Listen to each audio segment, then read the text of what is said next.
Olá, pessoal! Tudo bem com vocês? É com alegria que hoje o meu cabelo está arrumado.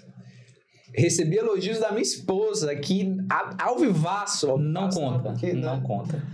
Melhor não, né? Conta. Deixa para os bastidores, aí fica melhor. Eu me chamo Matheus Fernandes, hoje estou de xadrez. É isso, como vocês já conhecem, como vocês já conhecem todo o meu guarda-roupa. É importante, né? Ou não. E aqui ao meu lado, fardado de não pode de preto, Jovessi Júnior. Estou aqui com o meu amigo Matheus para mais um Não Pode, o podcast católico da vida ordinária. Hoje, eu vim com a camisa, eu vim com a farda, né? Porque eu tenho assistido às Olimpíadas esses dias, e aí eu tenho visto o pessoal, fez alguma coisa ali, Brasil, pá, bandeira. Olha, aí eu queria fazer isso, ó. Quando a pergunta for boa, a gente... boa ideia. Tipo isso, né? Estamos aqui para mais um Não Pode, né? Vocês não estavam com saudade da gente, mas a gente estava com saudade de vocês, porque verdade. demos uma pausa, vocês não sabiam. Por quê? Porque nós fizemos um intensivão para garantir episódio para vocês durante todo esse período aí que a gente estava... A gente, mais particularmente eu, cuidando do meu... do Joãozinho que nasceu, né? Graças a Deus. Rezem, inclusive, pela minha família.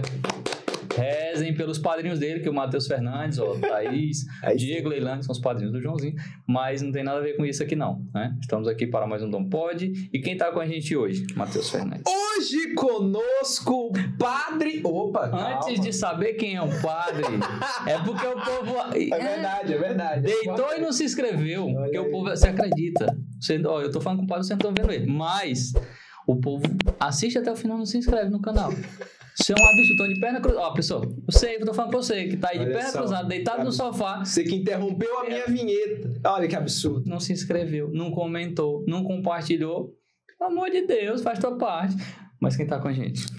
Hoje conosco, agora sim, sem interrupções, Padre Wagner Carvalho, salva de palmas. Muito bem-vindo, padre. Olha como é bom. Bem-vindo, padre. Sem muita estrutura. Olha aqui. só. Olha. O senhor está agora, padre, inaugurando a primeira vez que a gente está com um setup novo de microfones. A gente foi inaugurando em etapas, né? Foi parcelado. Aí hoje está completo. Então, o senhor veio aqui pra... Olha, Matheus, muito obrigado pela acolhida. Primeiro, pela oportunidade de nós conversarmos. Segundo, pela me dar a oportunidade de inaugurar tudo isso com vocês. E terceiro, retomar aquilo que vocês fazem depois de uma parada que vocês estavam dizendo. Eu não sei se era para vocês conseguirem ter tantas energias para me suportar nessa mas sobretudo as pessoas que eu acho que vão gostar muito. Olha, você acha que fé em Deus. Espalhe essa nossa conversa por aí que vem muita coisa boa. Com fé em Deus, vai ser muito legal. Padre Wagner Carvalho é padre da Diocese de Picos, assessor da Comissão Bíblico-Catequética da CNBB, doutorando de Teologia pela PUC-Rio, além de autor de vários livros, dentre eles Iniciação à Vida Cristã, da Intuição à Decisão Pastoral, ao lado da Aldeci Teixeira. Padre, muito bem-vindo. Muito obrigado por aceitar o nosso convite mais uma vez. Muito obrigado. Uma alegria muito grande estar aqui. Depois da oportunidade que vocês estão dando também, nós nos conhecermos. Isso é muito bom. Ah, que legal, que legal. O padre, a gente já passou aqui o roteiro previamente, né? E a gente sempre gosta de começar o podcast sabendo do contexto do nosso convidado. Como é que começa a história dele com Deus? Qual é a primeira memória que o padre Wagner vai ter de um contato com Deus que o fez abrir os olhos para a fé? Como é que começa a sua história com Deus, padre? A minha conversa com Deus e a minha experiência com Ele é tão natural e foi tão natural que eu só consegui perceber no dia 19 de março de 2004. Caramba. Para ser mais preciso, umas 4:30 da tarde. Até o horário, é novidade. É porque na palavra de Deus, todas as vezes que aparece a hora, revela a importância do fato. Uau, olha. João 1, quando André conduz, seu irmão Felipe conduz, diz que é mais ou menos 3 da tarde. Todos os horários da Bíblia são horários que marcam profundamente os horários certos. Então essa experiência... Porque eu jogava muita bola, era muito craque, assim. Aí sim. Sim. O Barcelona perdeu. Olha, Antes do Barcelona, acho que o Flamengo. Olha só, tá vendo? Mas para dizer que essa experiência assim me fez agora... Porque vocação, eu tenho dito, Mateus, que a gente não responde. Vocação a gente vive. E quando a gente vai vivendo a vocação, vai chegar num certo momento que faltam palavras para defini-la. Você tem um momento X que marca profundamente, mas depois a coisa vai acontecendo numa sequência que Deus vai conduzindo e você depois se pergunta, como aconteceu isso? Por isso que a vocação a gente não responde com palavras, a gente vai vivendo que depois vai dizendo assim, é o testemunho. Tá, mas tem um momento muito importante porque Deus vai colocando pessoas no meio da gente. Então teve um diácono que estava terminando os estudos, ele foi para a minha cidade, que é São Julião, 80 quilômetros depois de Picos. E ele estava nessa experiência, tendo terminado os estudos, estava fazendo a experiência agora vocacional. Ali já podia batizar o povo, já podia casar o povo. Então, meus pais muito de igreja. Então, nos festejos de São José, ele vai para celebrar ali. E nesse dia, à tardezinha, que ele estava em casa, eu nunca tinha perguntado para ninguém como era o seminário. Mas naquele dia me veio uma força interior tão grande que eu resisti. Eu me lembro muito bem, sentado numa cadeira, resistindo, mas eu depois terminei perguntando como era. E naquela conversa ali, eu não perguntei nada mais do que o que era o seminário, mas ele depois conversou com o pároco que chegou para celebrar a missa das 19 horas, do dia 19 de março de 2004, e disse, olha, eu acho que o Wagner dava certo a gente conversar sobre o seminário com ele. No final da missa, o padre dobrando a túnica, disse, Wagner, eu preciso falar contigo. E naquele dia ele já me dizia que tinha um encontro vocacional em maio de 2004 e que eu poderia ir. Era 15 a 17 de maio. E eu disse, tá bom, eu vou. E nessa experiência que eu fui, eu já conversava com o padre que era o responsável na época, o padre Sebastião, que eu queria ser padre. Mas eu não sabia que tinha umas etapas antes. Então, como eu estava no último ano do ensino médio, ele disse, Wagner, tem que concluir logo, porque não tem como você fazer essa transição de lá para cá, entrar no seminário, concluir o ensino médio. Um outro diácono, que tinha terminado os estudos juntos com aquele que estava na minha cidade, ele fica no seminário e um dia, saindo do carro, o carro no lugar íngreme, o carro começa desgovernado, descer, ele corre para pegar o carro e o pneu passa por cima e ele quebra a perna. Caramba! E quando ele quebra a perna, ele fica impossibilitado de assumir uma outra atividade numa paróquia. Então, o que é que a diocese e o bispo pensa? Ele vai para o seminário e o que estava no seminário, como reitor, vai para a paróquia. Nessa mudança, o meu pároco, que dobrava a túnica naquele dia, conversa com esse novo pároco, com o novo reitor, e diz, aceita ele no meio do ano? E aí, no dia 31 de julho de 2004... Ou seja, hoje faz aniversário. Não. Na data de gravação deste episódio, Sim. então. Cara. Então, exatamente 20 anos depois, Deus me surpreende. E ali entra no seminário. Dia 31 de julho, e me lembro como hoje, um dia de sábado, 8 da manhã. E eram uns passos que... Me lembro que meu pai dizia assim, olha, você está indo no seminário, se não der certo, você pode voltar. Estou te esperando. Ele hoje continua me esperando, mas com a alegria de voltar, eu como padre. E quando a gente sai juntos assim, eles dizem que eu estou mais velho do que ele. Eu sempre digo que é porque eu tenho umas preocupações a mais. Mas para dizer um pouco... Tá, mas nunca foi assim também simples responder à vocação, porque tem tantas as situações. Mas Deus foi muito bom comigo e paciente. Eu acho que é muito difícil alcançar um padre que seja tão paciente como Deus na nossa vida. Sim, porque ser padre você precisa tomar duas decisões na vida. Uma para entrar no seminário e a outra para permanecer. Uau. Assim como você também casou. Sim.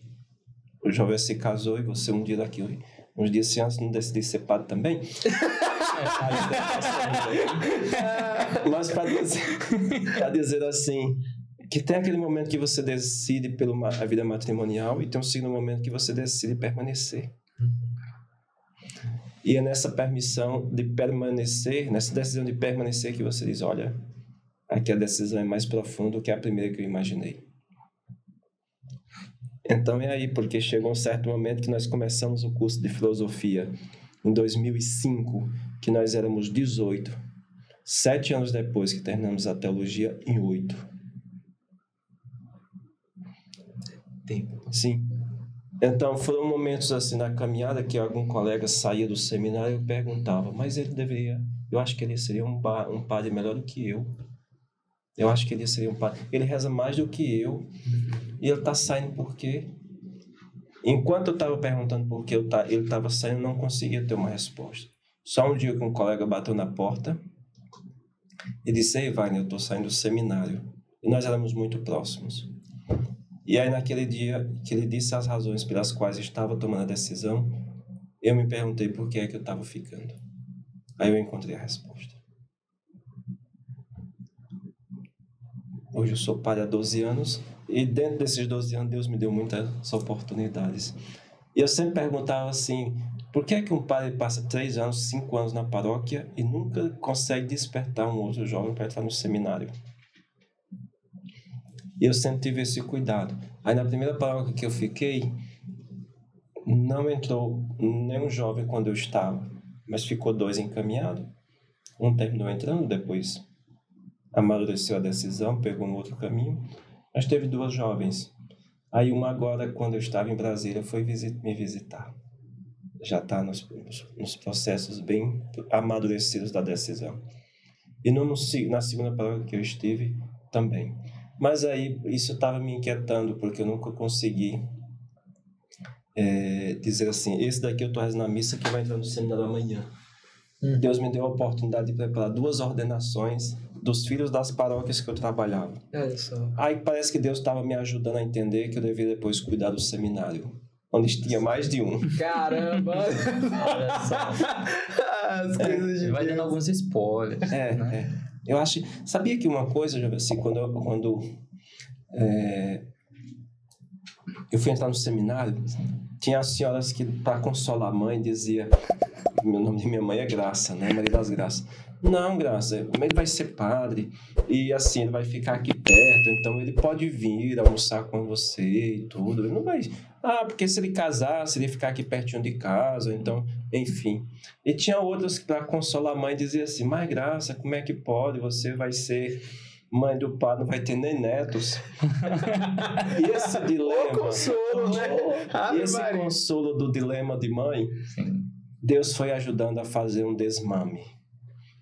Deus me deu a oportunidade na primeira paróquia, já havia sido edificado a uns 40 minutos de casa. Então, o dia das mães, por exemplo, dava tempo para eu almoçar com ela.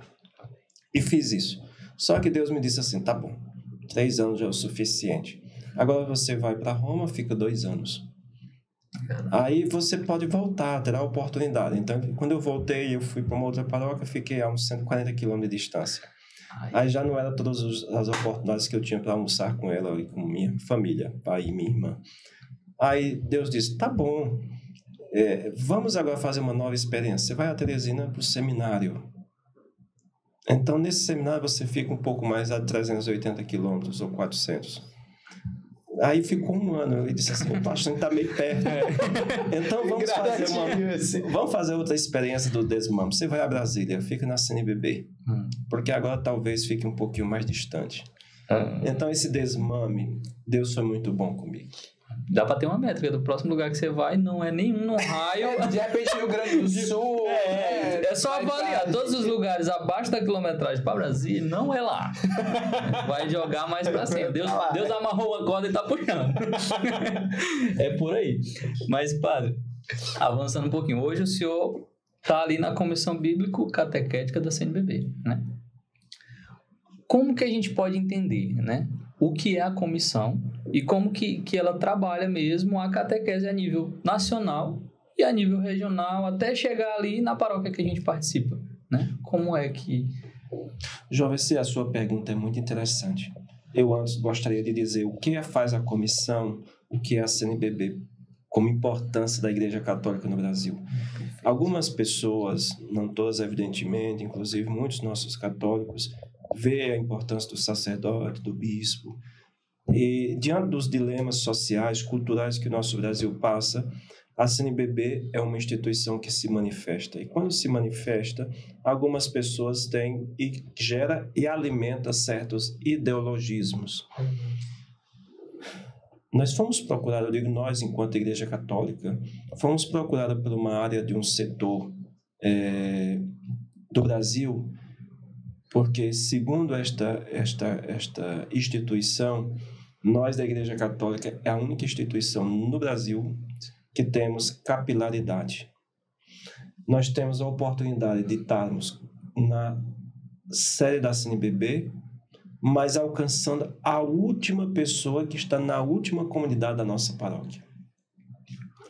Então, esta capilaridade oferece e oportuniza a nossa Igreja Católica ser aquela instituição que começa cuidando do último até o primeiro. E no meio de tudo isso, a Igreja Católica ela tem um discernimento muito profundo de não tomar qualquer decisões por impulsos humanos. Isso significa dizer a seriedade que a Igreja Católica herdou a partir da pessoa de Cristo, confiada a Pedro e depois aos seus sucessores, de não brincar com a humanidade. Isso é isso. Então, todas as iniciativas da Igreja Católica têm um profundo discernimento para que não haja nenhuma mistura emocional e imitação de uma possível ideia que vá em encontro ao pensamento moderno de dizer deveria mudar para se adaptar.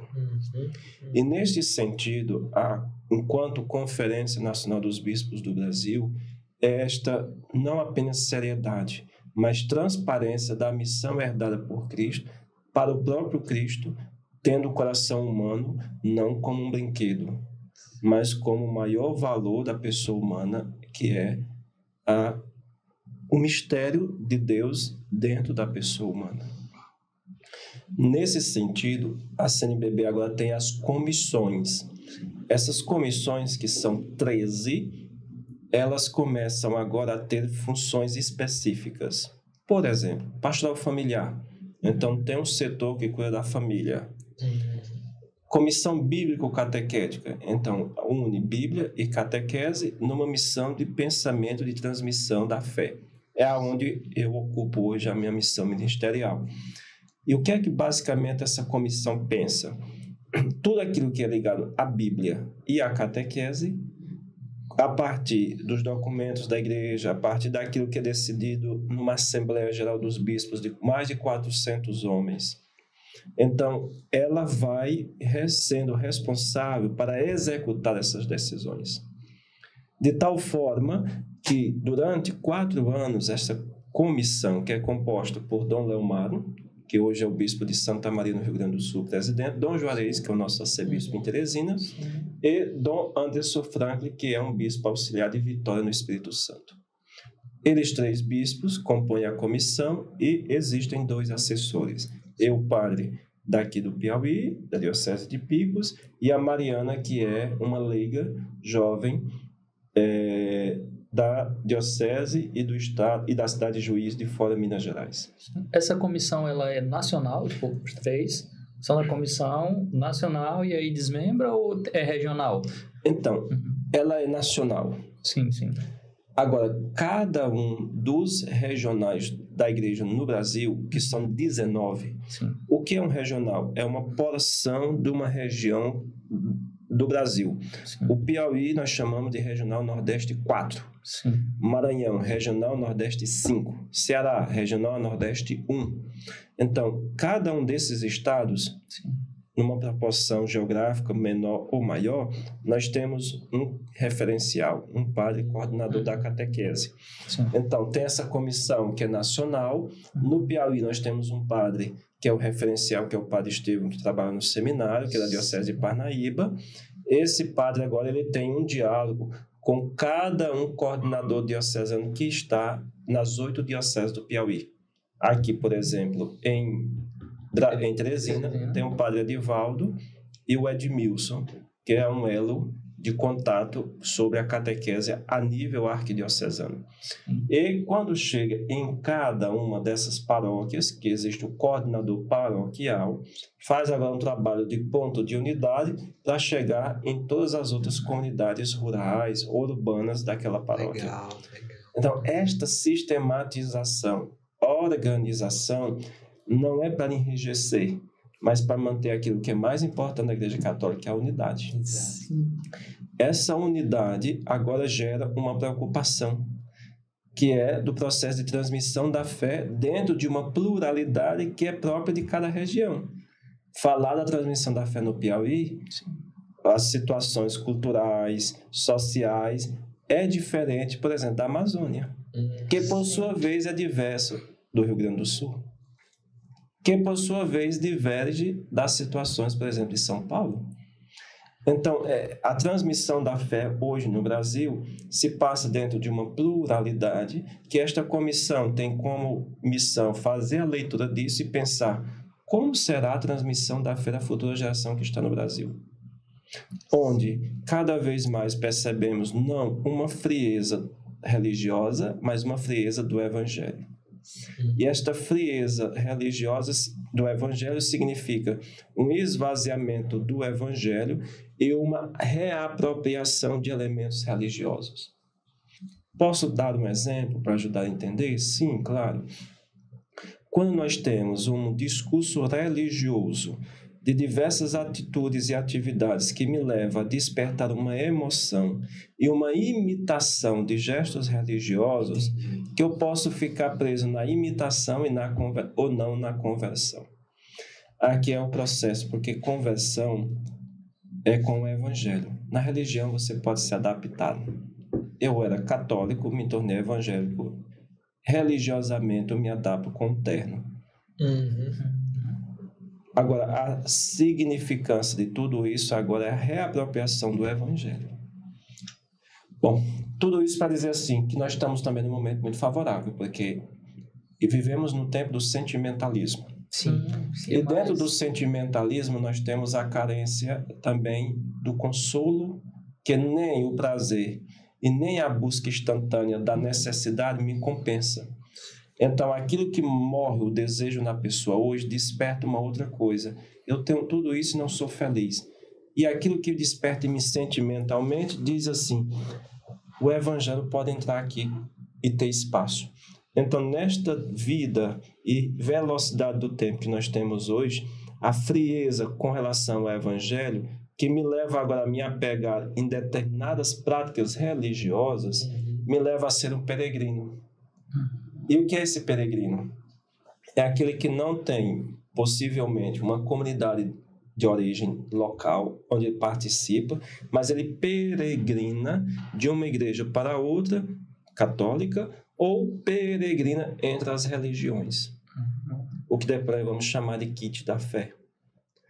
E esta peregrinação que a pessoa faz, ele lhe autoriza a si mesmo a pensar o lugar sagrado como o único lugar sagrado onde está. Ele se programa para estar no Canindé de São Francisco, ele se programa para estar no Juazeiro de Padre Cícero, mas ele não se programa para estar no domingo na missa da sua comunidade. Olha só. Esse peregrinar que nós chamamos hoje é o homem que pensa para além do transcendente. E o transcendente aqui não é nosso Senhor. Pode ser qualquer inspiração que ele tenha, mística, religiosa, ascética, porque aqui ele elege também para ele um determinado líder, que ele segue até pelas redes sociais, que autoriza ele a pensar como ele acha que deveria ser a fé. Esse peregrino do nosso tempo agora é um homem que não é local. Vira um nome de eclesial quase. Perfeito. Se nós quisermos chamar, poderia ser um nome de digital. Porque ele se encontra nesse nome digital, nos períodos dos santuários, pessoas que se conectam entre si e diz, até no próximo ano, a nossa próxima peregrinação. Sim. Então, essa concepção do tradicional, que não é o conservadorismo aqui, mas eu me refiro à dimensão da bagagem que você herdou de sua mãe e seu pai, que você se batizou quando era criança. Hoje, o convertido, que é aquele que depois de adulto mesmo tendo recebido o batismo quanto criança, mas diz hoje, foi graças a uma experiência que eu tive com uma comunidade de vida, com um grupo que eu tive, eu agora readquiri a importância da graça do batismo. O segundo grupo, então, tradicional, ou aquilo que eu estou chamando de convertidos, o terceiro, que são os peregrinos. Então, a comissão, ela tem em vista pensar todos esses cenários para dizer assim, como a gente pode pensar que a transmissão da fé é ininterrupta. Mas dentro deste cenário da transmissão da fé tem diversos elementos. Mas eu estou falando aqui, Jovessi, de cenários religiosos internos, que são mais ou menos esses 3 tipos de categorias. Mas externamente, ou seja, fora da nossa comunidade religiosa, nós temos 4 tipos de pessoas, no mínimo, que nós podemos classificá-las. Que são, por exemplo, aqueles não participantes, que nunca foram à igreja católica, nem também numa igreja evangélica ou uma outra religião. São aquelas pessoas que, no nosso contexto religioso, tem 9 noites de festa do padroeiro, ela não vai nem um dia. Termina o Natal, passa a Semana Santa, também não vai. E essas pessoas nos observam e dizem, a igreja católica nunca me viu. E nós olhamos para eles e dizemos, mas que povo estranho, como é que pode? 9 dias aqui, não vem à missa de jeito nenhum, mora aqui pertinho. Então, eles se sentem assim, nesta relação com a igreja católica. E tem um segundo grupo de pessoas que nós podemos pensar hoje na transmissão da fé, que nós chamamos de fragmentados. Quem são os fragmentados? Aqueles que possuem uma participação fragmentada na comunidade. Morreu alguém, ele vai. É Natal, ele está. Na noite do festejo, ele vai. Casamento, formatura. Vai casar, vai atrás de todos os sacramentos, né? Ele está lá. Mas ele, assim, ele é um fragmentado sem nenhum compromisso comunitário de fé. Ele vai em momentos pontuais e nós olhamos para ele com uma certa motivação. Não, quem é fulano? Não, de vez em quando ele está na missa. Então, ele não é mais um excluído ou um sem interesse pela comunidade. A gente olha com uma certa expectativa. Não é invisível. Não é invisível. Enquanto ele também olha para a gente e diz assim, eu não me sinto desiludido com a igreja católica. Tem algumas coisas que até eu gosto. Esse padre novo que chegou até bom. Esse segundo grupo, que é possível, que está para além dos muros da nossa paróquia, da nossa igreja, tem um terceiro, que eu chamo de contestadores. Esses contestadores são aqueles possíveis homens e mulheres cheios de si.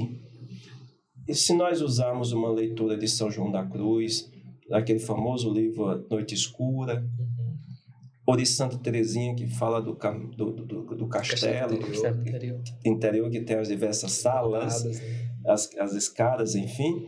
Este contestador é aquele que está na primeira fase, que quando ele conhece um pouco da igreja, mas ele se olha para a comunidade e diz, toda a comunidade deveria ser e fazer e pensar como eu penso. Sim. Então, ele cheio de si é aquele grupo, aquela pessoa, aquela situação que fica olhando para a comunidade e fica aguardando não a verdade, mas um fatalismo. Como é que se reflete isso? A pessoa cheia de si, o padre não me observa, não me enxerga para ocupar uma função. E pensou em fulano, mas um dia ele vai quebrar a cara para saber, e vai saber quem ela é. E aí ele não espera, e ela não espera a verdade, ela espera o fatalismo da comunidade. Enquanto isso, o evangelho vai se escorregando entre as possíveis situações e não acontecendo a evangelização. Quer usar a comunidade como holofote para ela, não quer fazer parte, né? Essa preocupação é um problema catequético que nós temos. Porque, assim, nós precisamos amadurecer a catequese de que ela não pode ser pensada apenas no mundo infantil. E aí nós temos que pensar a catequese adulta para pessoas adultas, que já namoraram, que já casaram, que já se separaram, que estão de volta para o ninho cheio de casa, depois dos seus 30, 40 anos, que não dá certo um segundo, terceiro relacionamento, que já vem de filhos diferentes, com famílias diferentes, que voltam para dentro de casa com seus vícios, que o pai e a mãe já aposentados, com um estilo de vida diferente, tem agora que recriar este filho que voltou para dentro de casa depois dos seus 12 anos, que saiu de casa, que traz às vezes até os seus filhos, que agora são os netos, para continuar criando. E agora vem, qual o espaço que a igreja pode ter na vida desta pessoa? E aí a catequese nesse momento aqui é repensar um padre na comunidade de ver, olha, nós precisamos encontrar pessoas confirmadas na fé. Aí é aquele quarto grupo que eu não fiz ainda referência, que para nós que vivemos assim mais pastoralmente envolvidos na comunidade, são vocês. Quem vocês? Aquele padre que trabalhou 6 anos na paróquia e ele volta num determinado momento a convite do outro colega para celebrar uma noite de festejo, e quando ele volta lá, encontra quem? Vocês, que na época eram coroinhas, que na época era do grupo de jovens, que na época caminhou com esse padre e volta hoje e encontra vocês nos mesmos lugares. É o que nós chamamos de confirmados. É aquele que se adapta à integração e à novidade. Vamos aceitar o padre que chegou, é o nosso pastor. Olha, vamos dar um tempo, vamos ajeitar aqui, porque ele vai passar, nós vamos permanecer. O confirmado na fé é aquele que se adapta e faz também uma ligação entre a tradição, que era sempre assim, com aquele novo que chega e diz, pensa diferente. Então eu consigo agora ser esse elo entre o tradicional e o novo para fazer uma síntese e dizer assim, o meu amadurecimento da fé me leva a pensar que a evangelização acontece nesses ambientes. Agora, o processo é, esses confirmados na fé, eles têm uma identidade pessoal e comunitária. E aí eu vou dar um exemplo que vocês vão rir, mas vão lembrar. No dia a dia nós encontramos Dona Maria na paróquia. A famosa Dona Maria. Dona Maria. Sim. E a gente pergunta, quem é Dona Maria? E a gente diz, Dona Maria é aquela da ministra da Eucaristia. Seu João, mas quem é aquele do texto dos homens? É um homem e uma mulher que alcançou uma maturidade da fé, que a sua identidade pessoal se confunde com a identidade comunitária da fé. Entendi. Sim. E aí ela chega numa situação que a sua casa é uma extensão da paróquia. É danado para ter a chave da igreja. Além da chave, Jesus, além da chave, ela leva até às vezes os paninhos da missa que o padre celebra para lavar em casa. Porque a sacristia é uma extensão da sua cozinha e a cozinha uma extensão que se completa lá na sacristia. É uma senhora que confirmou a fé.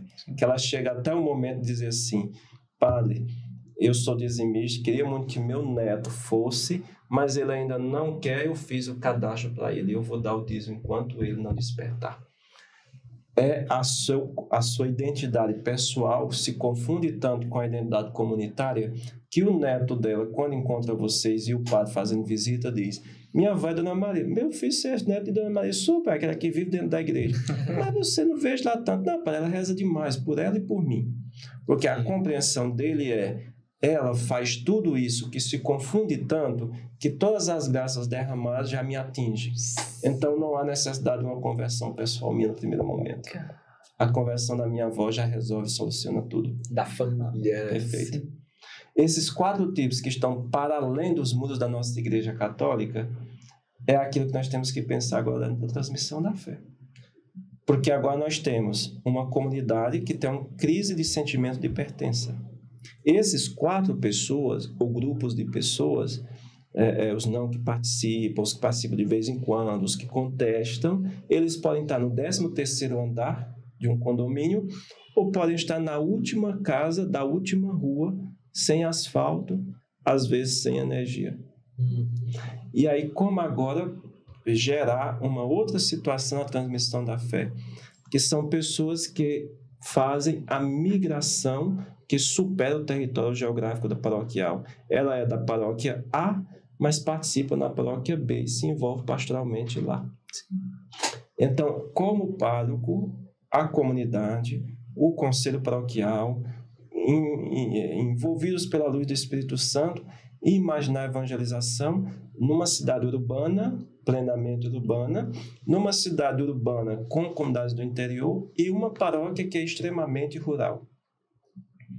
E como pensar agora que há dentro deste mundo presencial uma segunda paróquia entre aspas, que são todas aquelas realidades virtuais que são infiltradas no dia a dia do povo. Que não tem como ser descartado, sim, tá fazendo sim, parte ali da formação. sim. E aquilo que nós vivemos hoje é presencialmente assim, e vocês, quando vão à missa, às vezes sabem mais a homilia do padre do que o padre que vai fazer, porque a tecnologia possibilitou agora ele ter um acesso ao material, textos litúrgicos, a meditações sobre isso. Então, isso se tornou exigente para a vida ministerial do presbítero. E aquilo que era uma autoridade constituída pelo ministério sacerdotal, o sacramento recebido para exercer na comunidade, a comunidade diz agora, eu exijo que tenha uma qualidade a mais ou uma habilidade mais construída. Não basta só aquilo que o ministério concedeu, mas ele precisa agora desenvolver algumas habilidades mais práticas, quer técnicas pedagógicas, técnicas do falar, técnicas de administrar, porque agora a comunidade ela se torna mais exigente a partir daquilo que ela mesma já teve agora conhecimento. Então, a figura do sacerdote é indispensável, a figura da comunidade também, mas agora como trabalhar todas essas realidades dentro de um cenário, sem perder e sem esvaziar o evangelho. É um meio campo aí complexo pra gente trabalhar, né, Pablo? Porque o senhor desenhou aí pelo menos, assim, esboçando, mas dos quatro grupos, o senhor vai perceber que minha dicção é horrível. Então, é assim mesmo. Dos 4 grupos das pessoas ali que estão ali, né, tenham uma afinidade com a paróquia, mas não estão incluídas diretamente, dos 3 que têm uma vivência de fé, né?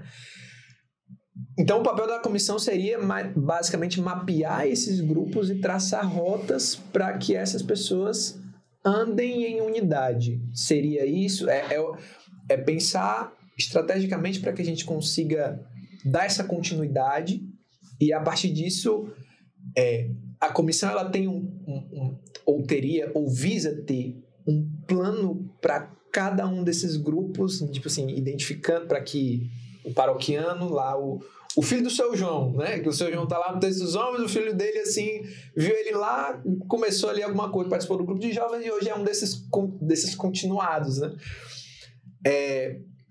Beleza, Padre Wagner, eu entendi esse mapa e eu quero aqui conseguir identificar aonde aqui na minha paróquia tá a pessoa do grupo A, do grupo B, do grupo C, para eu conseguir traçar a rota específica para que cada um tenha o seu, vou chamar de encontro com Deus, e a partir desse encontro com Deus, a continuidade na paróquia para que isso aconteça.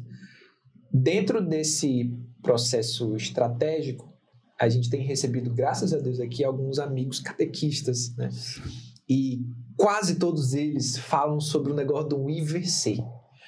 E aí, a primeira vez que eu ouvi esse IVC na vida foi numa vez que o senhor estava lá na minha paróquia aqui em São Pedro, e o senhor deu essa formação, assim, que é como se fosse, assim, um poste que ilumina a paróquia, assim, olha, tem esse caminho, mano, quer dizer, tem esse caminho, não está tudo perdido e tal.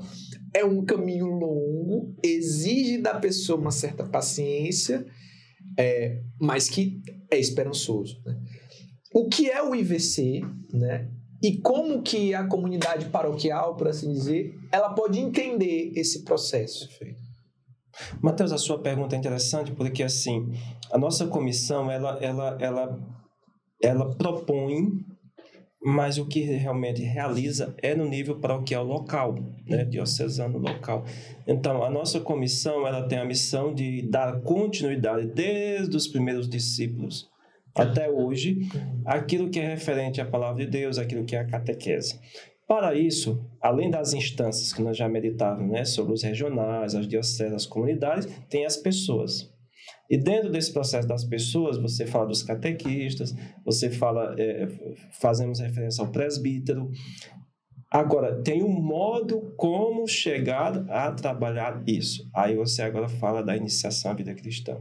IVC, iniciação à vida cristã. Senão a gente manda mensagem no WhatsApp e as pessoas pensam que é assim. Eu vou e você... Aliás, tem muitas histórias sobre isso. IVC, iniciação à vida cristã. Olha, a iniciação à vida cristã não é uma coisa nova. Ela já nasceu desde os primeiros séculos com a Igreja Católica. O que era no início da Igreja Católica? Todos eram pagãos ou judeus, mas sobretudo no período mais dos primeiros séculos, 1 ao 4º século, então tivemos no início da Igreja o que nós chamamos de catecumenato. Eram as pessoas pagãs e a Igreja Civil, a multidão, e com a conversão de Constantino, que o cristianismo se torna agora a religião oficial do Estado, que diminui as perseguições católicas, cristãs, as perseguições cristãs, agora a Igreja se vê numa necessidade de dizer assim, nós temos que estruturar um caminho para que ajude essas pessoas a fazer uma caminhada de fé para que alcance aqui o batismo. Então, tinha 3 elementos fundamentais: fé, conversão e batismo. Isso é o que nós chamávamos no catecumenato antigo dos primeiros séculos. Quando Constantino agora aprova o cristianismo como a religião oficial, aí diz assim, vamos fazer o seguinte, vamos adiar esse batismo, porque assim, eu posso herdar os benefícios de dizer que estou me preparando para ser cristão, mas eu não quero assim me converter agora não. Então eu vou adiando esse negócio até ficar perto da morte. Quando chegar então a morte, ou vésperas à morte, eu peço o batismo. Que tem a dívida e ali fico sem, né? Nós chamamos isso de remédio de curto tempo. Então, o que aconteceu? Eu peço o batismo e aí, de certa forma, o catecumenato, que foi esse momento áureo da evangelização da igreja dos primeiros séculos, ele entra num declínio. Porque aqui depois nós temos, sobretudo, a presença da família, mas aqui não na concepção que nós temos hoje da importância da família como sujeitos responsáveis pela transmissão da fé em casa aos seus filhos. A família aqui é aquela concepção do desaparecimento da igreja enquanto instituição responsável pela transmissão da fé, a família ocupa esse lugar, depois a transmissão da fé se torna por osmose. Nos tocamos porque todo mundo transpira e respira e é católica, tá no mesmo ambiente ali, o mesmo. Então não há tantas exigências de conversão. Entendi. Isso durou muito tempo, porque nós vamos até 1560 mais ou menos. Que aí vem todo o processo agora da reforma e contra-reforma, vem a questão de Lutero, vem a questão do protestantismo. Aí tem as fases, porque nesse período aí não há tantas exigências. Se eu repito, eu batizo. Mas quando surge a revolução, o protestantismo e tudo mais, a igreja agora iniciativa de rever. Aí vem o Concílio de Trento, 1560, se me falha a memória, e promove o concílio e diz, olha, nós temos que repensar agora algumas coisas, sobretudo a educação da fé do nosso povo. Então aparece o catecismo de São Pio X. Esse catecismo agora não é diretamente para os leigos, é primeiro para os párocos, porque os párocos não tinham como ser formados. E aí agora a catequese não é uma experiência de Deus que te leva à conversão, mas a catequese se torna um ensino. E este ensino eu memorizo para que eu, com perguntas e respostas através do catecismo, seja aprovado. Então, esta catequese, que não é um processo que me leva a uma experiência, ela se tornou uma doutrina. E isso nós herdamos aí os próximos anos e séculos, mas com outras situações. Enquanto você aprende quem é Deus, do outro lado vem toda uma revolução cultural. Iluminismo, a Revolução Industrial do século XVIII, a França com a fraternidade, igualdade e liberdade. Então começa a pipocar várias correntes filosóficas e culturais que começam a questionar esse processo da fé, que está em ato. E aí começam a surgir várias correntes eclesiológicas, também correntes catequéticas, que vai começando a despertar uma outra coisa, porque no início do cristianismo, ser cristão era se comprometer com a morte, a perseguição, o martírio. Exato. Quando superamos esta fase do martírio, a catequese fica na casa. Mas no período medieval, a catequese vai para as grandes catedrais. Daí o nosso povo muitas vezes se perguntava por que nossa igreja tinha muitas pinturas, artes e tudo mais. Porque aí era uma forma das pessoas serem catequizadas, porque nós não temos agora a facilidade de ter o iPhone com os aplicativos e leituras e tudo mais. Não tínhamos Bíblia impressa. Então o povo, para ser catequizado, era com as figuras, as artes, a contemplação disso tudo. Quando superamos isso daqui, vem agora um outro período muito forte, porque a catequese sai das catedrais e vai para as escolas. Para que as escolas oferecessem agora um ensino e também um ensino religioso para combater as heresias que, segundo a mentalidade da época, vinham de fato daquilo que era para combater a reforma. Nesta insistência vem o Papa Sorriso da Alegria da Igreja Católica, João 23, que diz: agora nós temos que abrir as portas para repensar um pouco o novo ar para entrar na Igreja Católica, Concílio Vaticano II. E o Concílio Vaticano II vai colocar alguns elementos, tudo isso para explicar a IVC. Mas faz super sentido, porque... Espero que isso o pessoal depois compreenda bem. Mas é bom entender essa linha do tempo, né? Exatamente. Exato, fazer esse caminho. Porque aí é onde eu vou entrar a questão da IVC. Porque agora, com o Concílio Vaticano II, a igreja para e pensa e diz: olha, nós fizemos aqui uma questão. Porque quando o início dos primeiros séculos eram os adultos que se batizavam, com agora o aumento da população cristã, que entra agora o surgimento do batismo de crianças, no Concílio Vaticano II, a igreja para e diz: olha, vamos fazer aqui uma revisão, vamos botar algumas coisas no centro, pessoa de Jesus, não mais tanto a doutrina, ela entra, a doutrina, porque é necessária, mas numa etapa... Numa ordem hierárquica ali de compreensão. Numa ordem, anúncio, catecumenato, doutrina aqui, experiência dos sacramentos, missão, mistagogia. Então a igreja foi dizendo: olha, nós temos que nos inspirar no modelo que foi muito difícil na igreja dos primeiros séculos, para a gente tentar nesse modelo buscar uma resposta formativa da fé do nosso povo no tempo de hoje. Então a iniciação à vida cristã não é uma moda, não é um slogan. A iniciação à vida cristã não é uma imposição e não é uma nova catequese. Porque podemos pensar que ela vem substituir essa... Aí, para usar uma linguagem nossa atualizada hoje, se você está me acompanhando e vê de frente aonde você está uma mesa, eu digo: a nossa catequese hoje não pode ser mais de balcão. Que dia que vai ser o batismo na minha paróquia? Que dia que vai ter batizado aqui? Que dia que vai ter o curso? Então, é uma catequese de balcão que a pessoa procura e do outro lado se oferta. Tá ali a vitrine, pega, recebe, vai para casa. A superação disso, Mateus, se daria com a catequese missionária. Porque quem vem aos nossos balcões procurar a nossa mercadoria sacramental, sim, são pessoas relativamente ligadas a nós. E quem está nas pontas de ruas, periferias e favelas, mas nos grandes condomínios do 15º andar, não sei se eles têm essa mesma sensibilidade de procurar isso mais. Então, a catequese é aquela que vai agora em busca dessa nova pessoa no seu mundo para trazer próxima a Cristo. Depois, a igreja, aos sacramentos, que vai nutrindo a sua nova configuração. Em síntese, iniciação à vida cristã é um processo. Que é aquela mentalidade de nós, a pessoa que ia sacramentar, chegou para casar, perfeito, vamos casar, ok, vamos batizar, ok, mas depois a pessoa desaparece. Agora a perspectiva da Igreja Católica é: vamos formar essa pessoa para que ela não roube os sacramentos. Veio, pegou, foi embora e não desapareceu. Mas que ela faça uma experiência e nesta experiência ela diga: os sacramentos agora é algo necessário. Para eu repetir, como dizia os primeiros cristãos em falar: sem a Eucaristia nós não podemos mais viver. Exato. E aí um exemplo muito concreto seria a recuperação do sentido do domingo.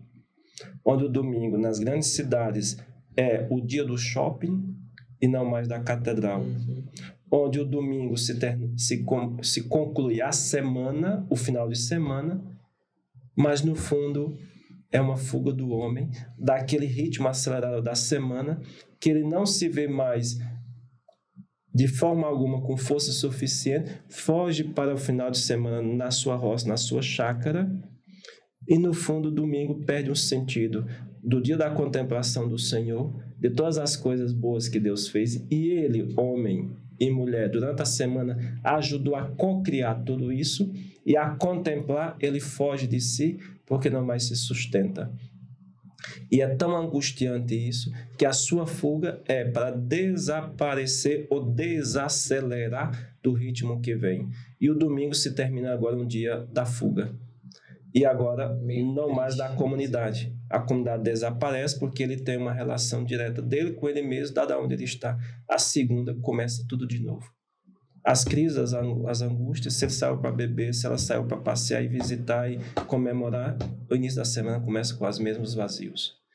Então, a iniciação à vida cristã, Mateus e Jovessi, é uma recuperação de todo um processo que está por trás de mentalidade da forma de ser discípulo hoje. Excelente. Padre, antes de passar a palavra para o Jovessi na próxima pergunta, você falou um negócio no início e a gente vinha conversando no carro também, alguns assuntos interessantes, que infelizmente a gente não estava gravando, perdendo esse conteúdo, mas a gente vai tentar recuperar um pouquinho. Mas você falava agora há pouco sobre a questão da infantilização do processo catequético e de como tem sido um desafio conversar com as pessoas adultas no que diz respeito ao ensino da fé, certo? E aí, fazendo uma comparação com um meme que eu vi, que, tipo assim, é engraçado, mas você vai entender o contexto geral, né? Diz assim: como é o catequese das crianças da minha paróquia? Aí tinha lá a pessoa com um anjinho bonitinho, desenhado. Então, você vai ser um bom menino para ir para o céu e assim obedecer a mãe e pai para que Deus possa te abençoar isso aqui. Aí no card de baixo, aí, como era o ensino das crianças no passado? Aí tinha Nossa Senhora com os passarinhos aí. Eu vou te dar a visão do inferno agora. Tipo assim.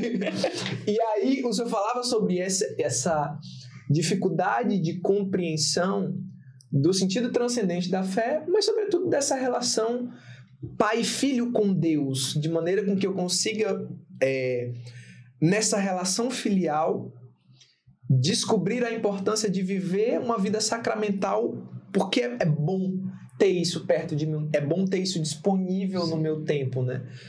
E que essa conversa com quem já é adulto, às vezes a gente está reaprendendo a ter. Como é que a gente pode enxergar esse processo de conversa com quem já tem uma certa casca de alguns conceitos já feitos na cabeça, né? Porque se por um lado existe os influenciadores digitais que muitas vezes são voz para essas pessoas, por outro lado tem a vivência comunitária, que é outra fatia importantíssima do processo de conversão dela, mas que às vezes não chega, não é a mesma conversa que ela tem no ambiente de trabalho, na internet, e quando vai para a paróquia uma conversa é diferente. Como é que esse processo do IVC, que não deixa de ser uma iniciação, vai esse adulto que está distante, como é que a gente pode enxergar esse processo de construir nessas pequenas pontes, esses pequenos caminhos entre um laço, entre um ciclo social e outro, até que a pessoa de fato retorne a essa compreensão inicial de sou filho de Deus e na minha paróquia que está a 7 minutos da minha casa eu posso ter missa todo domingo. Como é que a gente chega nisso?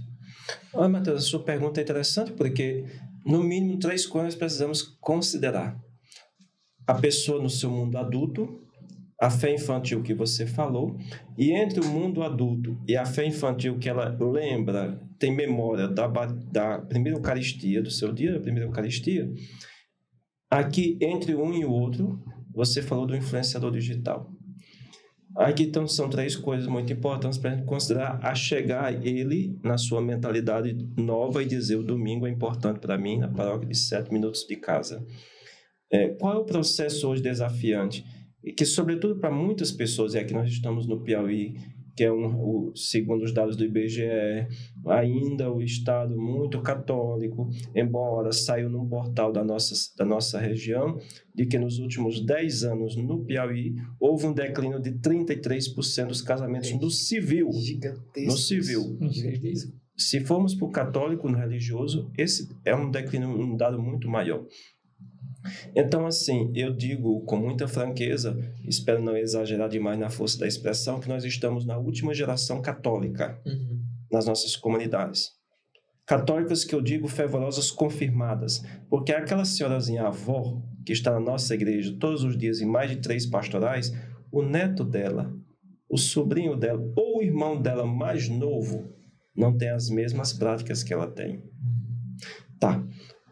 Mas agora a questão é, porque batizamos a criança, ela primeira Eucaristia, só que ela cresce, ela tem o seu mundo de trabalho, ela tem o seu mundo de experiência de vida, ela tem todas as situações amorosas e decepções e desencantos na sua existência pessoal e diz, eu cheguei a esse momento, mas a fé não me ajudou em nenhum momento a iluminar as minhas decisões.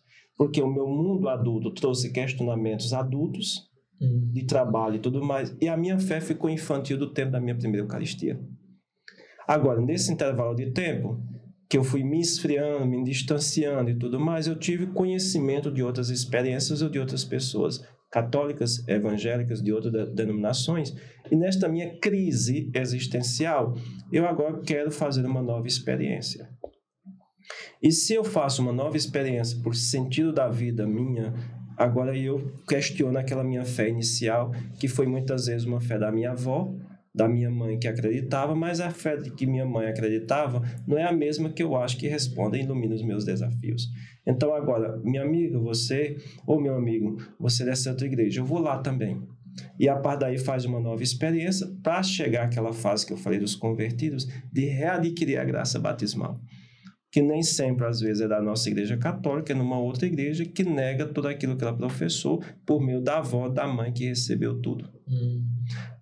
Essa concepção agora tem um elemento novo, porque nesta figura agora, que antes era de uma igreja para outra, antes de uma igreja para outra, tem os possíveis influenciadores digitais com suas maneiras de pensar e de transmitir a fé. Primeiro, pessoas às vezes muito sérias, que fazem com muito amor pela igreja. Ou algumas outras propostas formativas que estão vinculadas e que são construídas ao redor de si uma autoridade máxima de fé superior ao Papa. E nesta construção superior da sua autoridade, como ela não conhece internamente a fé e a vida de comunidade, esta pessoa ela tem privilégios de conhecimento superiores de altíssima perfeição que o meu pároco não é capaz de ter. Então agora eu posso adotar para mim um estilo eclesial separado da minha vida comunitária de fé, da qual eu participo. Uma paróquia alternativa. Perfeito. Nesse sentido, aqui nós temos um grande desafio de como reconquistar. Você falava do processo de iniciação com essa pessoa.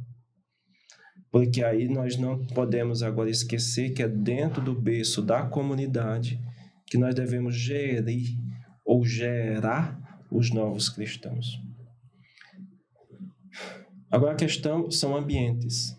Porque a paróquia, enquanto território geográfico, é um significado, mas ambientes é um outro significado. Por exemplo, grupos de jovens que se conhecem na faculdade e têm uma experiência ou uma espiritualidade muito forte. E ali eles se encontram para rezar, eles promovem os retiros. São ambientes de formação de fé. Então a igreja é preciso sempre estar atento nestas possibilidades de ambientes. E a cultura digital é um ambiente. Sim. E neste ambiente, a Igreja Católica tem que estar sempre presente para que ajude a dialogar com essas pessoas que, às vezes, por falta de conhecimento que não chegou até ela no momento oportuno, escutou aqui e disse, isso é o que eu quero conhecer. Aí isso depois, na prática, gera um conflito na base entre o que eu escutei vindo daqui com aquilo que a minha comunidade está vivendo agora. Então, esses ambientes, essas situações é importante a gente repensar dentro de um cenário de evangelização com pessoas adultas para ter catequese adultas. Porque nós não podemos ser inocentes de que um jovem com toda essa bagagem, médico, advogado, um pai de família, ou aquele que estava nas drogas e diz, quero mudar de vida, ele vai voltar e dizer, meu Deus, 20 anos eu passei nesse ambiente, eu voltei hoje e encontrei as mesmas situações, perguntas e respostas das mesmos questionamentos que hoje eu já não faço mais. Eu estou no outro nível. Catequese adulta para pessoas adultas. Pessoas adultas com catequese adulta. Significa dizer que devemos agora preparar nossos catequistas. Então a nossa comissão é em base nisso. como agora fomentar no nosso Brasil inteiro catequistas que consigam também, pela sua boa vontade, mas pela sua vocação, responder e estar preparada adequadamente para esses desafios. Eu imagino que esse catequista ele deve ter de alguma maneira assim pelo menos um impulso de ser um construtor de pontes, né? Porque de fato ele vai ter que, de certa maneira, ou literalmente não, porque não tem como, mas vai ter que sair de si ali daquela sua formação para ir ao encontro de aonde que está a lacuna de compreensão no outro, né? E aí tem um olhar individual, que é aquilo que a gente recebeu, José, que é um catequista que falou muito pra gente aqui sobre o IVC, né? De ter um olhar individual para quem é aquele filho de Deus que está na minha frente, que tipo de história ele carrega, que tipo de demandas ele carrega, para que eu consiga apresentar para ele e acompanhá-lo até onde eu conseguir, mas de uma maneira que seja em unidade, que era aquilo que o senhor falava no início, né? Em unidade com os primeiros cristãos, né? Com os apóstolos, e ter esse caminho. E aí entra exatamente nisso que o padre estava falando, né? Até das mudanças, né? Do tempo, isso da individualidade, de reconhecer o momento que a gente está vivendo, a sociedade que a gente está vivendo, né? No episódio do José, ele falava sobre até um certo tempo a catequese ela era passada dentro de casa naturalmente, né? Na sociedade que a gente vive hoje, tem aquele cidadãozinho que chegou ali, sei lá, nos seus 15, 20 anos, que nunca nem ouviu falar de Jesus da forma correta, ele né? conhece o Jesus. símbolo, Ele conhece como a marca da Nike, né? Jesus, a Nike, a Adidas, é mais ou menos por aí que ele vai conhecer. E aí, como apresentar Jesus para essas pessoas, né? E tantos outros também que já ouviram, mas aí isso da infantilização mesmo, né? Da fé, né? Que o senhor falava. Tá lá, tem lá a sua idade avançada, mas só lembra de Jesus com Pedro, Tiago e João no barquinho, da sua catequese ali, da infância, né? É como se houvesse uma ruptura num determinado momento e que a catequese e a evangelização é só uma fase da infância da pessoa e ali não está se vivendo mais. Um ponto que o senhor falava sobre isso do digital, isso me pega muito porque é o que a gente acaba vivendo, Exato. né? Isso que a gente está fazendo aqui também, né? Tentando transmitir um pouco da fé através do digital. E como que o senhor olha, né, para esse cenário? O senhor até respondeu mais cedo enquanto a gente vinha para cá, mas para que as pessoas entendam um pouquinho dessa visão, né? Como que o senhor vê essa evangelização através dos meios digitais? E o que eu tenho sentido também, né? Antes de concluir a pergunta. Eu tenho sentido que a igreja tem se preocupado com isso, né? Com esse crescimento da evangelização, do católico estar mais ativo nas redes sociais, dos catequistas que têm surgido no meio digital, e que a igreja está começando a abraçar. Peraí, vem aqui que eu quero, né? Vamos se unir para conhecer, entender, até, eu acho que de certa forma até um zelo para se transmitir como realmente deve ser transmitido, né? Mas como é a sua visão para isso, né? Jovem, são 3 visões, sim, e muito naturais e claras. Sim. A primeira é que a transmissão da evangelização e da fé nesses ambientes. Sim.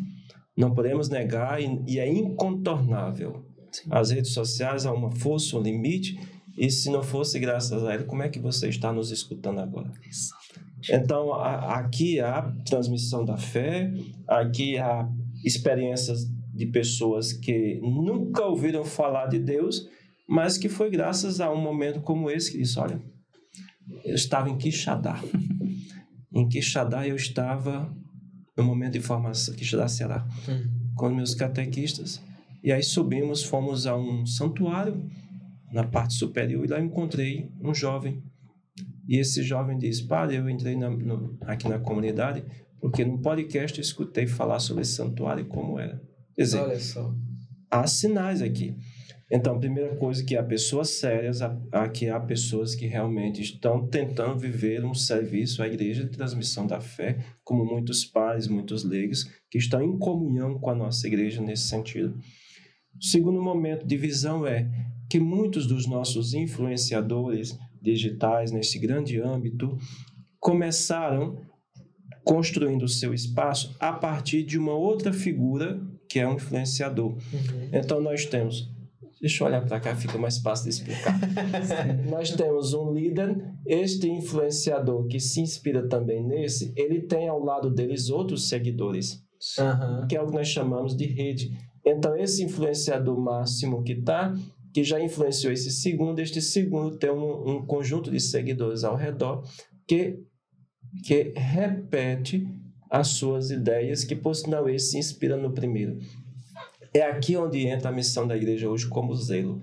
Como ajudar estes possíveis influenciadores que querem caminhar em comunhão com nossa igreja a conhecerem, a se sensibilizarem, e de tal forma que a igreja já o chama agora de missionários digitais, né? Eu acho bonito um termo quando eles chamam de andarilhos digitais. Sim.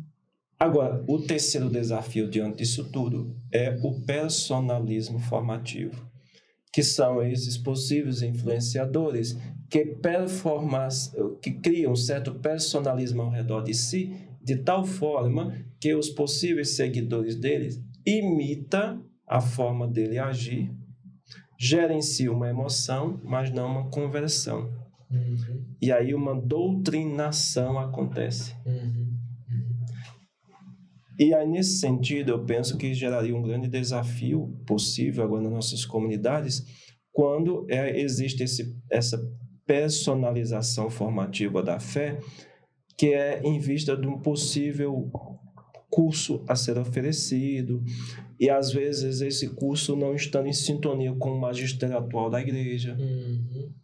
E este possível curso, ou oferta formativa, ou momento formativo, que desvincula da realidade da pessoa e se coloca dentro de um patamar superior ao magistério atual, que agora é o ponto máximo de interpretação da palavra de Deus e do magistério separado, porque ele mesmo gera e é eleito como uma grande autoridade. Aí aqui é onde está um desafio. Sim. De como a gente agora não quebrar a comunhão, porque todo homem, perfeito e santo que for, decidir resolver a igreja sozinha, ele quebra a comunhão. E aí nós vamos chegar na velha pensamento de Santo Agostinho. Com você, eu sou um irmão. Isso me consola. Para você, eu sou bispo. E isso me deixa angustiado, devido à missão que recebe. Sim. Então, é por aí que eu acho que nós temos que perceber bem a nossa missão dentro desse cenário que é tão lindo, tão provocador e, ao mesmo tempo, desafiante, mas apaixonante. Certamente. Padre, já caminhando aqui quase para os finalmente, né? Porque muita coisa foi explorada, né? Uma das coisas que trouxe o senhor aqui, né? Foi que a gente viu que o senhor estava vindo aí para Teresina para o encontro arquidiocesano, né? De liturgia. Provavelmente não, certeza, que esse episódio está saindo e já aconteceu, né? O encontro. Mas como é que a gente pode entender o que aconteceu no encontro, como que foi, né? E também teve como tema rica, né? O que é esse tema? O que significa a igreja rica? O porquê do tema, né? E como que a gente pode entender essa relação, né? Do encontro com o IVC, né? Liturgia. Exatamente. Já vai ser a sua pergunta, é bastante interessante. Eu estive esses últimos dias aqui em Teresina numa reunião com os presbíteros. Sim. Que, apaixonados todos pelo projeto do Evangelho, queriam conhecer um pouco a iniciação à vida cristã. E no final de semana, eu fiquei na formação com os catequistas. E a formação com os catequistas era sobre a liturgia e a catequese. E aqui nós tentávamos responder por que uma criança, quando faz a catequese e depois que recebe a primeira Eucaristia, vai embora. Por que na crisma, depois do sacramento da confirmação, o jovem desaparece? Aqui me parece que está uma resposta do que nós tentamos responder nesse final de semana. Imaginemos que aqui tem um triângulo, aqui tem a catequese, aqui tem a comunidade e aqui tem a liturgia. Me parece que na catequese acontece de todas as formas a transmissão da fé, vão até a missa celebrar. Quando chega aqui, não conseguem viver, eles desaparecem. Viver, eu digo, no sentido da fé.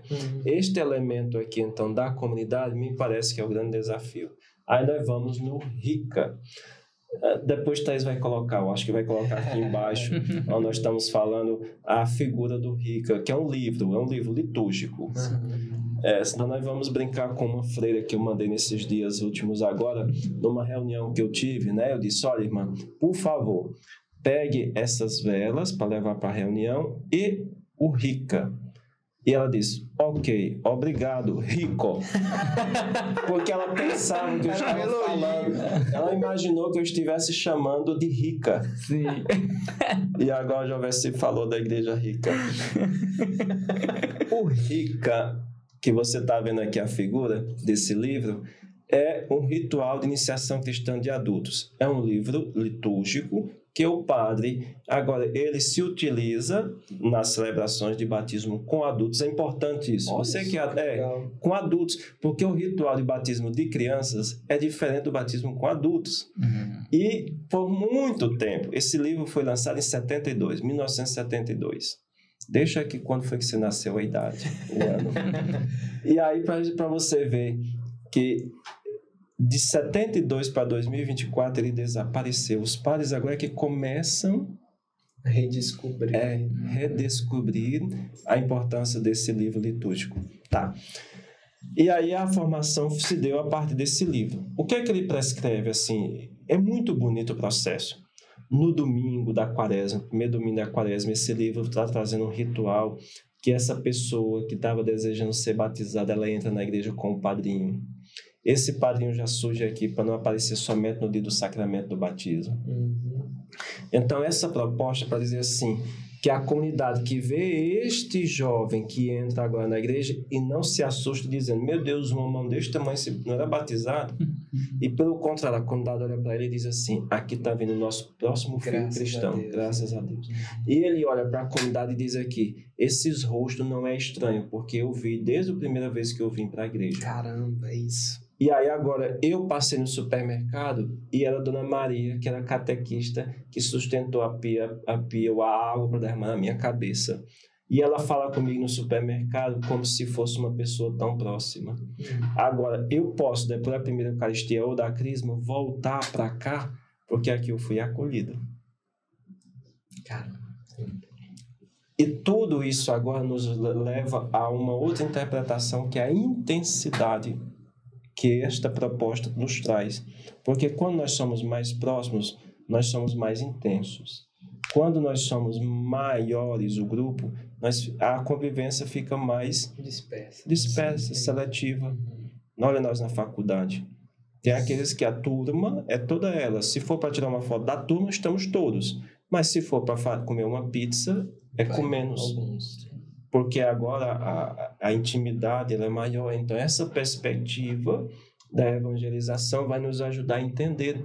Então, este encontro desse final de semana foi para pensar nisso, Jovessi, de como ajudar agora nossas comunidades a compreender um pouco isso. E, ao mesmo tempo, o colega presbítero imaginar agora dentro de uma nova perspectiva do processo da transmissão da fé. Para que aquele adulto não tenha vergonha, porque eu sou deste tamanho, nunca fui batizado, mas, pelo contrário, ele se tornar a maior alegria e joia da comunidade. Tá, nós não temos mais tempo, mas aqui eu falo da catequese funerária. Caramba, nem até o defunto a gente então eu falo. Mas Matheus, não é porque aqui nós temos uma questão da catequese funerária. Dá tempo? Dá, eu quero saber. Eu não vi esse termo na vida. Catequese funerária, Matheus, é porque se nós cuidássemos dos filhos, e aqui eu digo dos filhos que nascem no batismo dentro da comunidade, tanto quanto nós cuidamos no dia do velório, nossas igrejas não caberiam mais. Entendo. Veja como é que nós estamos no eterno recomeço da evangelização da nossa igreja. Dona Maria falece na comunidade. Dona Maria é aquela de dentro da igreja, que doou a sua vida para a igreja. A gente olhava para Dona Maria e só viu o rosto dela na igreja. E Dona Maria faleceu. Quando a Dona Maria faleceu, seu esposo ficou viúvo, Ave Maria, a paróquia ela desandou. Se tinha uma feijoada nesse dia, foi até cancelada, por causa de que não tinha clima. Todos os grupos fazem artes, os cards, posto nos status, vendo nos grupos. As pessoas todas da paróquia mandam mensagem para o padre para saber que hora é a missa. O velório, a noite toda de participação dos paroquianos na casa da pessoa falecida, porque aqui entra um outro elemento agora também, a morte no mundo urbano, que às vezes não é mais velado em casa, mas na funerária, mas para passar o corpo lá muitas horas tem que pagar por hora. Sim. Aqui é uma outra compreensão. Mas considerando a morte cristã, cristã paroquial, Dona Joana viajou para visitar o filho em Parnaíba, em Picos, minha diocese. Dona Joana ficou sabendo que Dona Maria faleceu. O peso de consciência de Dona Joana por não estar no velório.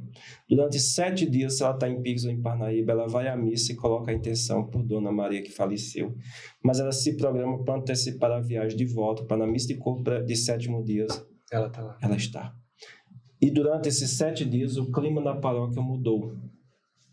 Se estava no festejo, se estava na preparação da feijoada, se cancela tudo. Essa é a catequese funerária. No sentido de que todo o ritmo nós nos adaptamos àquela realidade da morte de Dona Maria. Vamos agora para a catequese batismal. Porque se nós tivéssemos o mesmo zelo e cuidado com aquela criança que nasceu e nós nos alegrássemos tanto quanto nós choramos com a morte de Dona Maria, Sim. agora, quando ela fosse para a missa e lá tivesse a primeira Eucaristia, ele ia dizer assim, que bom, aqui chega mais um para fazer parte da mesa comigo, da refeição. E não iria dizer assim, mas se eu soubesse que hoje tinha a primeira Eucaristia, eu não tinha vindo, porque vai demorar demais. Sim. E hoje é Crisma, se eu soubesse não tinha vindo, vai demorar demais. Se eu tivesse com tempo, eu ia para a missa da paróquia vizinha. Aqui é onde entra o sentimento. Quer dizer, o que está chegando para ficar à mesa comigo, não conheço, não faço parte, não me interessa. Quem batiza, quem faz primeira Eucaristia, quem crisma, dentro de uma realidade dessa, ela vai se sentir acolhida. Catequese funerária, catequese do batismo. Mas essas duas situações nos iluminam como a terceira. Você que está me escutando agora e nos escutando agora no pode? Não pode. Não pode. Se estivesse nos escutando agora, imagine quando nasceu o seu filho ou seu irmão mais novo, que você se adaptou. Cadê tu, Jovessi? Tem sido assim? Nasceu o Joãozinho, Jovessi se adaptou toda a realidade desse novo filho que nasceu. Acorda de madrugada, se levanta. O outro agora está mais novo, mas se tivesse maior, iria dizer, olha, não corra dentro de casa para não acordar Joãozinho que acordou, que dormiu agora. Nós estamos num contexto digital, não liga o volume alto do celular, senão vai acordar. O que é isso? Uma família toda se adaptando a um novo filho que chegou dentro de casa. No dia da nossa morte, de um paroquiano, a comunidade toda se organiza e se adapta. Se o colega padre tinha 4 missas, ele reza mais uma de corpo presente de Dona Maria.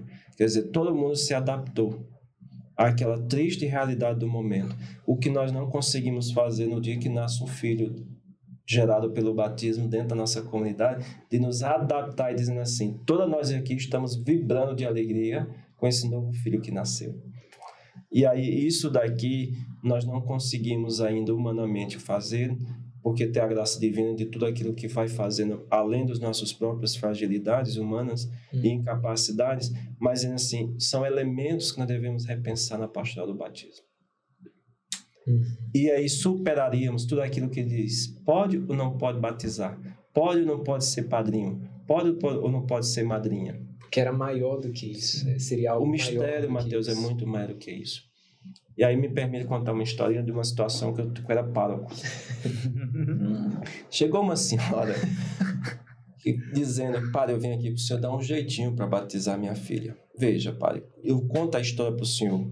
Quando eu era jovem, eu tinha minha amiga, que nós éramos muito amigas. Então nós fizemos um acordo entre nós duas. Quando nós construíssemos nossas famílias e tivéssemos nossos filhos, uma seria a madrinha da outra filha. Tá, e agora chegou a vez, padre, eu tenho minha filha, sou católico, queria batizar, mas tem um porém. A madrinha, que é minha amiga, se tornou evangélica. E eu vim aqui, padre, porque eu tenho boas referências do senhor e eu sei que o senhor pode dar um jeitinho. Batiza minha filha, padre, com minha madrinha sendo evangélicos. Que hora é o batismo? Hoje à noite ou amanhã? Padre, não me diga isso, padre.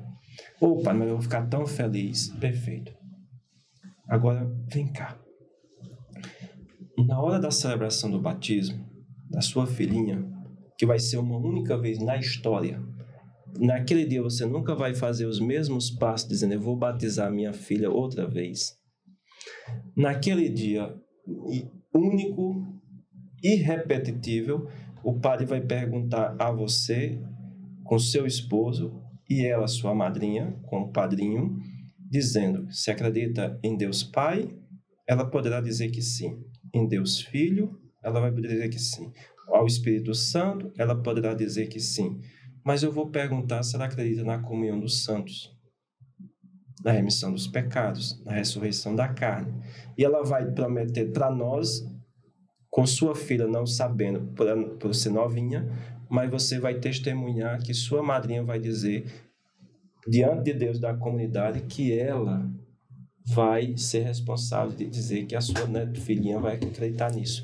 Ah, padre, pois deixa eu fazer o seguinte, padre. Não, padre, pois agora sou eu que não queria.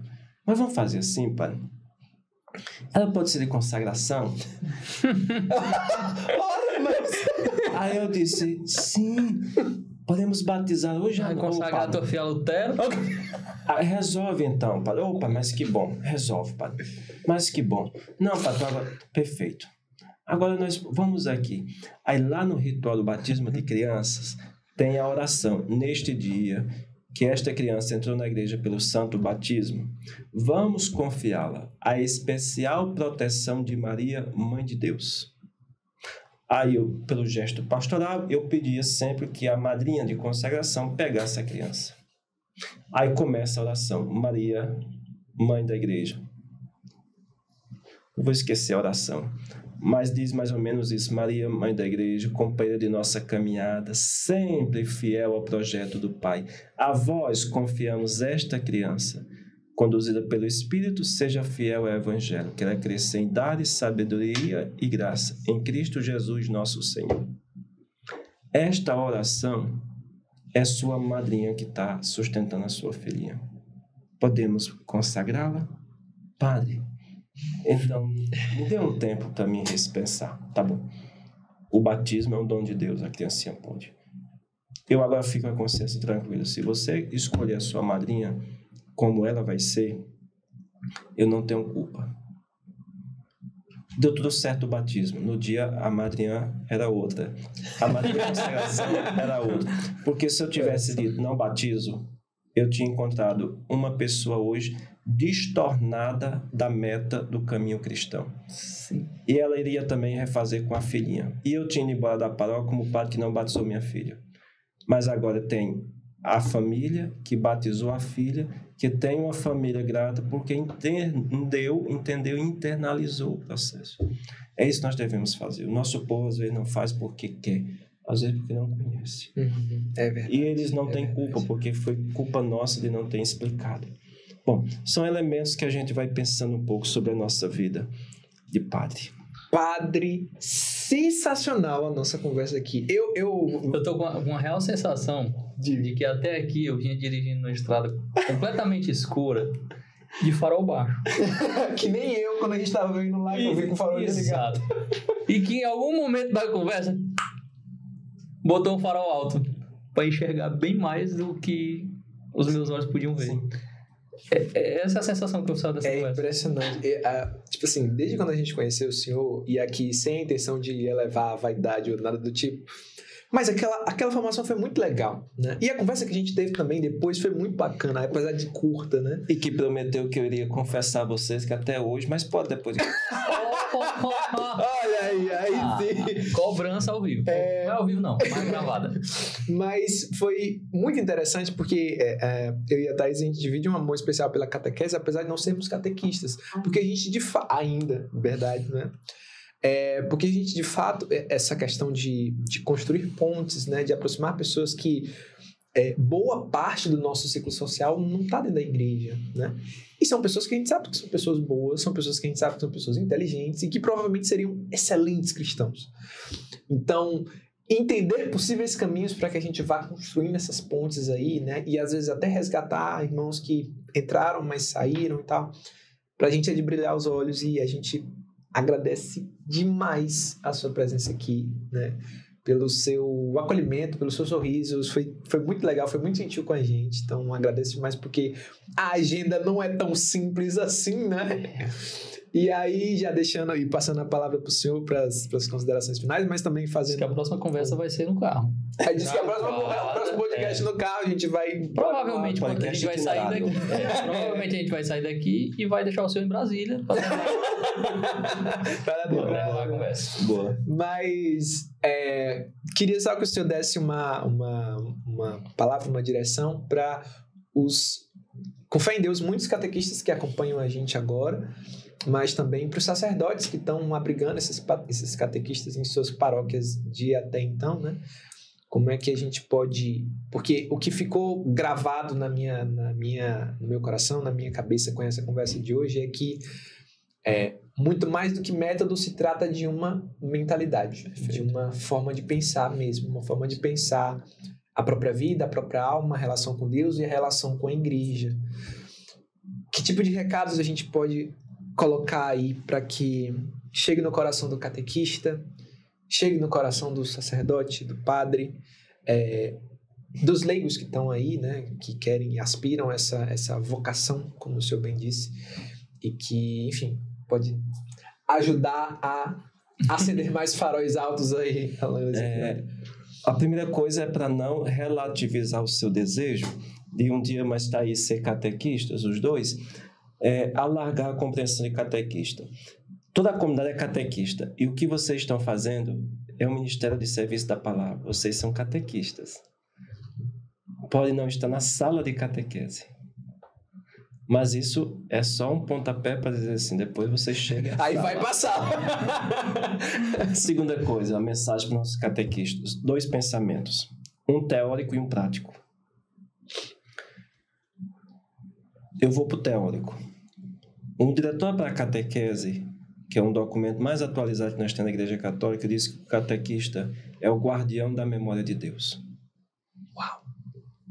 O catequista é o guardião. O guardião na Bíblia e o guardião no nosso contexto que nós temos hoje de sociedade, ou é aquele que está numa parte mais elevada, que fica acordado de noite enquanto os outros estão dormindo e ele observa, ou é aquele guarda de rua que passa a noite na moto lá e cá assoviando. O catequista, guardião, é aquele que fica observando enquanto os outros estão sonolentos na fé. Guardião da memória de Deus é quando agora ele não deixa apagar a memória de Deus da comunidade. Então, o catequista é aquele grande homem, aquela grande mulher que tem essa missão de nunca deixar morrer a memória de Deus numa comunidade. Isso é tão verdade que para nós padres e vocês e quem está nos escutando agora percebe que quando uma comunidade chega a uma situação que não tem mais nem catequista e nem catequese, logo se conclui, essa comunidade vai acabar. Nem catequese tem mais. Essa é uma mensagem teórica. Uma mensagem prática é dizer a importância de um catequista na comunidade que pode para sempre contornar a rota de uma pessoa ou mudar a rota para sempre de uma pessoa. Eu conheci 3 colegas que fizeram a catequese juntos. Ele hoje é um padre, o seu amigo casou na igreja e esse padre assistiu o casamento, e um terceiro hoje mora com uma senhora, tem 3 filhos. No tempo da catequese, a catequista disse para esse hoje que é padre: você aprendeu bem, você pode fazer a primeira Eucaristia. O outro, você também aprendeu, deu certo. Mas esse terceiro, não. Eu acho que deveria viver um tempo mais na catequese. É claro que talvez eu não tenha dito assim. Praticamente o que aconteceu, o que hoje é padre, o que hoje casou e tem um filhinho que batizou, O terceiro não fez mais a primeira Eucaristia, nunca casou na igreja e os 3 filhos são pagãos. O que é a mensagem prática na vida de um catequista? Para sempre, ele pode contornar a rota de uma pessoa para Deus ou desfazer a rota dessa pessoa definitivamente, dele e do restante da família.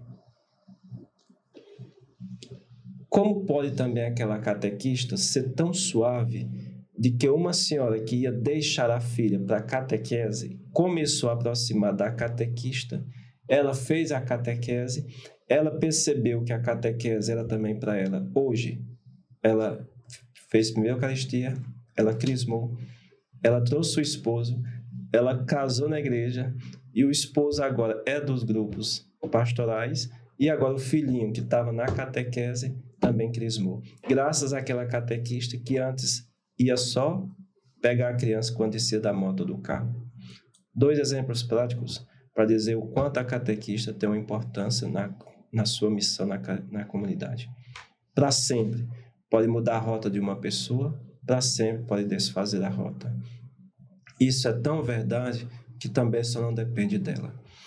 Sabia que eu tenho refletido muito para terminar com uma mensagem final, que eu nunca vi uma mensagem tão grande como esta. Tá maravilhoso. Tá incrível. Caramba, isso aqui eu quase chorei, inclusive, mas... Eu fico pensando todas as vezes, quando nós temos as notícias nos meios de comunicação, que um jovem morreu assassinado, ou numa boca de fumo, ou foi assassinado brutalmente entre uma gangue e outra. E eu fico me perguntando, se esse jovem passou pela nossa catequese, que possivelmente ele passou, ou não, se ele passou, o que aconteceu que ele não ficou? E o que gerou dentro dele esta adesão tão grande a este novo estilo de vida que ele foi capaz de ir até o fim, perdendo a própria vida? E é dentro desse cenário que nós, homens e mulheres de igreja, e você que é pai e que é mãe, tem uma missão especial. Pela uma palavra, pela uma fala, nós podemos ter um jovem sobrevivendo conosco, ou por uma palavra nós termos um jovem que perdeu a vida sem nós. E esta experiência aqui agora do jovem é para dizer que ele é bom. Devemos superar essa mentalidade de que o jovem de hoje não presta ou não quer nada com a vida. Porque se nós formos reunir com os jovens na paróquia, se nós formos caçar os jovens da nossa paróquia para um momento de reunião, nós não nos encontramos porque eles estão trabalhando, saem do trabalho e vão para os estudos, ou às vezes trabalham durante o dia, à noite vão ser Uber, ou trabalhar entregando comida. Então nós temos hoje jovens muito ocupados. E graças a esses ocupados que muitos estão envolvidos nas pastorais. Então são o futuro, mas além do futuro, a esperança da igreja. E aí é onde entra nossos jovens competentes. Muito obrigado pelo convite. Muito obrigado por esse momento. Caramba! Eu agradeço ao Dom Pode pelo nosso momento de conversa, pela oportunidade que nós tivemos. Muito grato pela oportunidade de a gente se conhecer aqui. E você também oferecer essa oportunidade a tantas outras pessoas que, graças a vocês, vai ter uma oportunidade de escutar uma conversa um pouco diferente. E assim nós vamos conseguindo chegar a outros altares de pessoas que não vão à missa. Não porque não queira, porque talvez não percebeu mais que a Eucaristia ou a missa de um domingo para o outro domingo, tanto faz como tanto fez. É aí que entra a importância dos dias de hoje. Certamente. Pode de Deus, gente. Caramba! Que episódio! Muito obrigado, Padre. Deus abençoe e vamos em frente. Eu quero pedir para você, que está olhando para mim nesse exato momento, para deixar seu comentário. Deixa aí seu comentário. O que você achou desse episódio? Inclusive, o padre pediu para colocar o ano que você nasceu. É uma pesquisa. Exatamente. Né? Coloca aí o ano que você nasceu nos comentários. Envia esse episódio no grupo da família, no grupo da paróquia, no grupo dos catequistas. Né? Envia. Manda aí para todo mundo. Faz um grupo. Bota o episódio. Sai do grupo. E diz, meu Deus, tão jovem. As pessoas curiosas vão ser catequizadas. Por quem? por você que compartilhou. Então faça a sua parte, né? E obrigado por terem acompanhado até aqui. Rezem por nós, rezem pelo padre, rezem pelo Joãozinho, pela minha família. Aí sim, Joãozinho, ele então reze pela minha família, por todos nós aqui. E pra gente finalizar, se o Matheus não tiver mais nenhum recado, a gente vai encerrar com a bênção. O padre dá uma bênção aqui para nós e para você que está acompanhando de casa. Então vamos pedir a bênção. Nós vamos pedir a bênção da saúde, que é tão importante. E aí, se você está nos escutando, sendo no trabalho, indo para casa, saindo do trabalho ou indo para o trabalho, ou se você está agora à noite e sem sono e agora caiu exatamente aqui, nesse momento, nós vamos pedir a bênção da saúde, do corpo e da alma. E aí, a cada invocação, nós vamos responder juntos o amém. Deus Pai te deu a sua bênção. Amém. Deus Filho te conceda a saúde. Amém. O Espírito Santo vos ilumine. Amém. Guarde teu corpo e salve a tua alma. Amém. É a bênção de Deus, por intercessão de Nossa Senhora, a Mãe da Saúde, a Mãe dos Remédios. Abençoe cada um de nós, fortaleça o nosso discipulado, nos dê e nos inspire palavras acertadas, sempre nos momentos que forem necessários para anunciar o Evangelho do teu Filho. Em nome do Pai, do Filho e do Espírito Santo. Amém. Nossa Senhora do Perpétuo Socorro, venha ao nosso encontro e nos ilumine nos gritos de socorro. Amém. É Guadalupe isso. também. Até a próxima. Também sai de cortar isso.